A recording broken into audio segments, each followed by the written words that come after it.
Fancy Bear and Sandworm are launching cyber espionage campaigns against European governments before the EU parliamentary elections.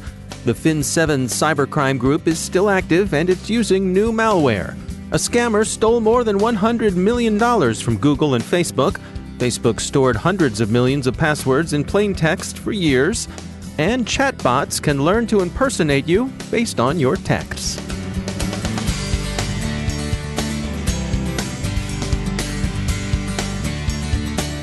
It's time to take a moment to tell you about our sponsor, Recorded Future.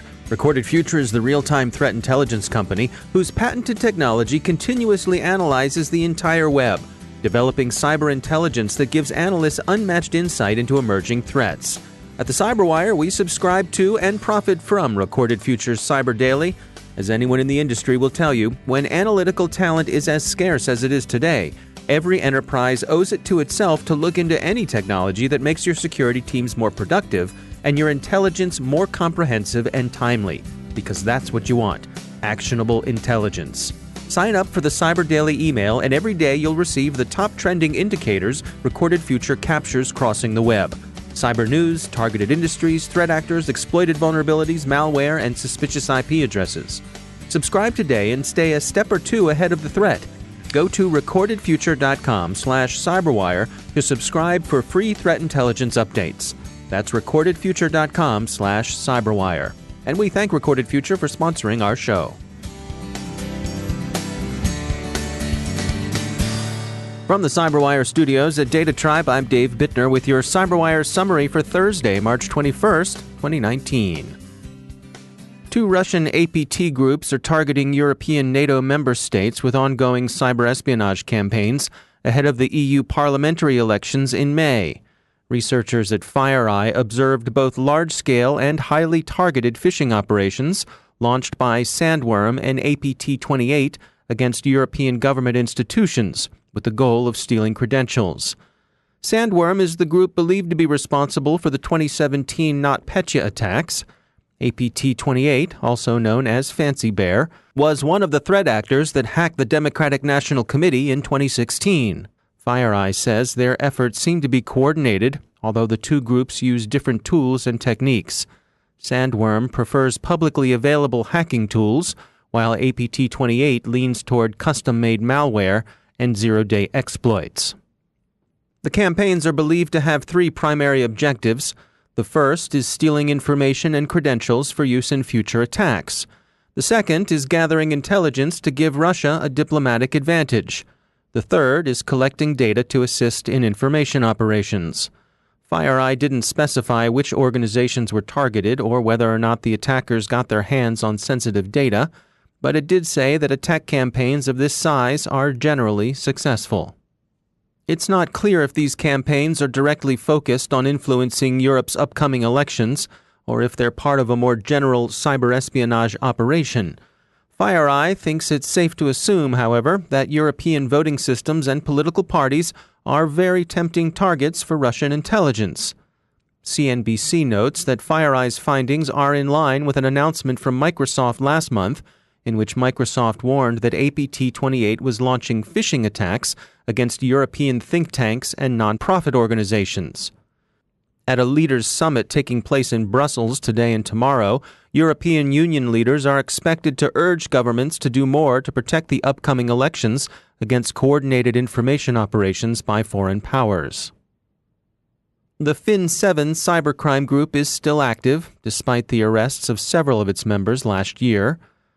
Flashpoint says the group is using two new strains of malware, which researchers have dubbed SQL Rat and DNS Bot.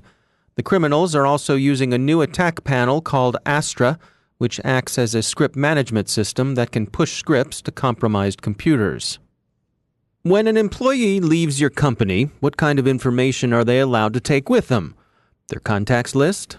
Samples of code they've written? Researchers at data loss prevention company Code42 have discovered there's a surprising disconnect between what employers and employees think they're entitled to. J.D. Hansen is CISO and VP of the Information Technology Team at Code42. When you think of insider threat, there's two camps, the malicious and then the non-malicious. Certainly, there's issues that happen that result from both. In my opinion, we're seeing more and more happen on the malicious side than we have before. And as you know, as our defenses and security grow stronger, I feel like we're going to see more and more malicious behavior internal to companies. We recently did a study about just taking data outside of companies, and the response for those that feel entitled to the data that they create while they're at a company was astounding. We had, over 72% of the CEOs that we interviewed admit that they were taking data external to the company that they were working for. And what do you mean by that? What sort of data were they taking? So any of the data that you create while you're at a company is effectively property of that company. We shouldn't be grabbing all the data that we have when we're working at a company and putting it on a USB drive and taking it to a competitor or to our next position. And what we found through this survey was that a lot of the people that left companies were taking their data with them, what they thought was their data, because they felt like this entitlement to the data that they created. And this was at every level, from the entry-level analyst all the way to the CEO. And do you think there's any failure on the part of the company here to really be clear about what is off limits? Yeah, that's an interesting question. I do and I don't. Certainly, I think there's like a level that companies have to communicate what's allowed and what's not allowed. That goes beyond even just a data movement. It's all sorts of different security policies. But then there's also an element where if employees knew you were watching what they took and what they put on USB drives, they wouldn't do it. They wouldn't move the data as often as they do now. I've led a number of different insider threat programs, and one of them that we led, we were pretty quiet about what we were monitoring. And the results of that one were people would take all sorts of information. And when we would follow up with legal notice or some sort of follow up to say we saw something, what was going on, the reaction was almost surprise. Like, oh my gosh, I didn't know you were watching and I'm sorry and let me delete it. Versus when you're really, really transparent about what you're doing and what you're watching, and you tell employees, you can't move IP, you can only move personal information, the volume of what employees take certainly goes down. Employees that are acting maliciously still do take data. So let's talk a little bit about breach fatigue. I mean, do you suppose that this endless news reporting of one breach after another, is that a barrier to effective insider threat defense? Yeah, and I think even broader, if you think about what's going on within the cybersecurity industry, every single year we outpace the previous year for number of records compromised. And in the same sense, the amount of money that we're spending on response to breaches is going down. So, year over year, 17 to 18, we were down 10% in terms of the response dollars that were spent.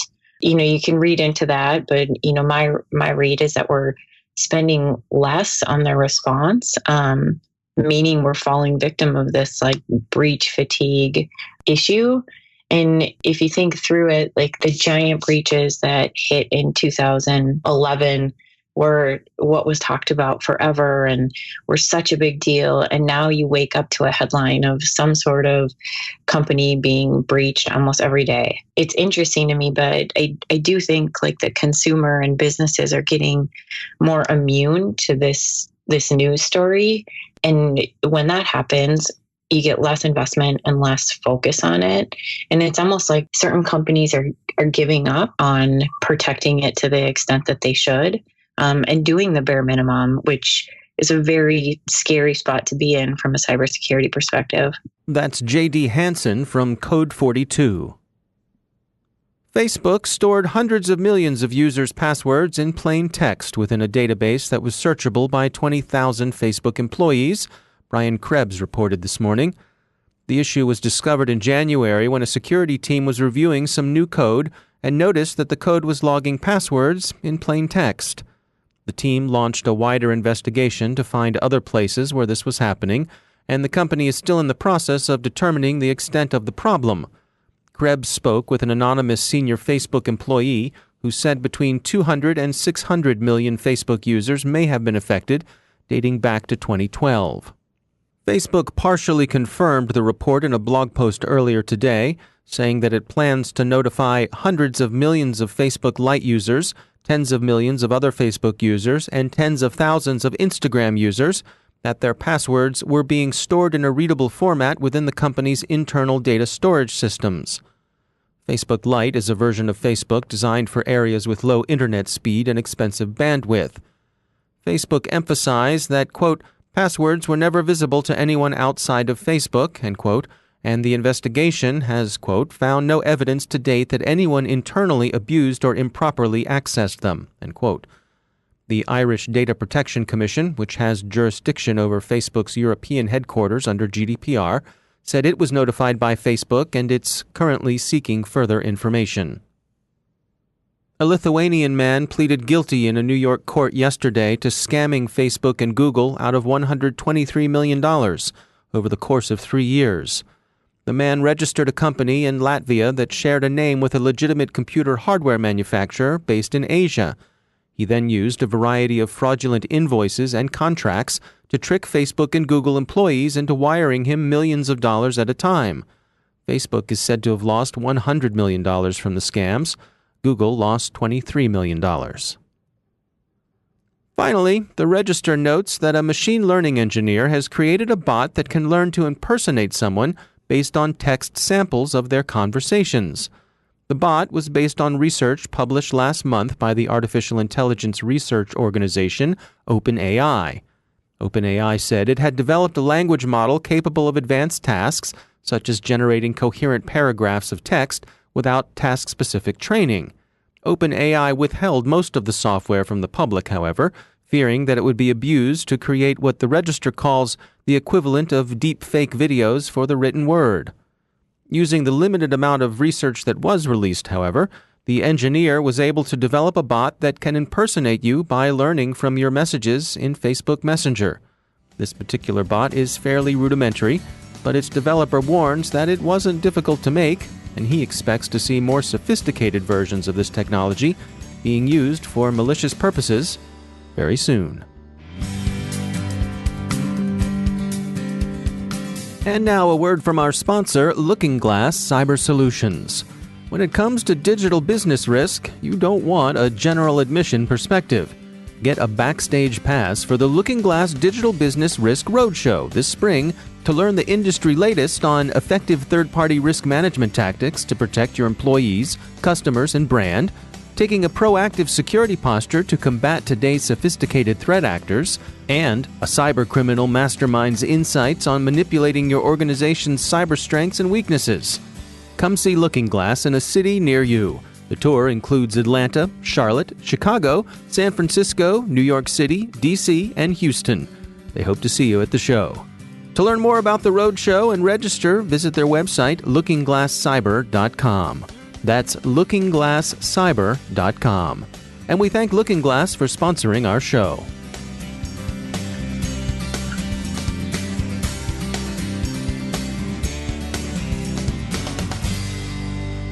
And joining me once again is Ben Yellen. He's a senior law and policy analyst at the University of Maryland Center for Health and Homeland Security. Ben, always great to have you back. We saw an interesting article over on the Lawfare blog, and this had to do with Section 215 and some whispers about some potential changes here. What's going on?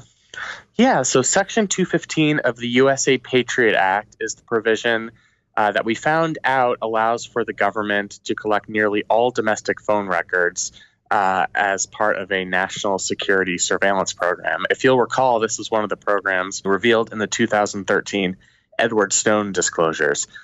Under those disclosures, we found out that most of the major telecommunications companies were routinely handing over metadata, so information on who made a phone call, who received the phone call, and the duration of the call, over to the NSA.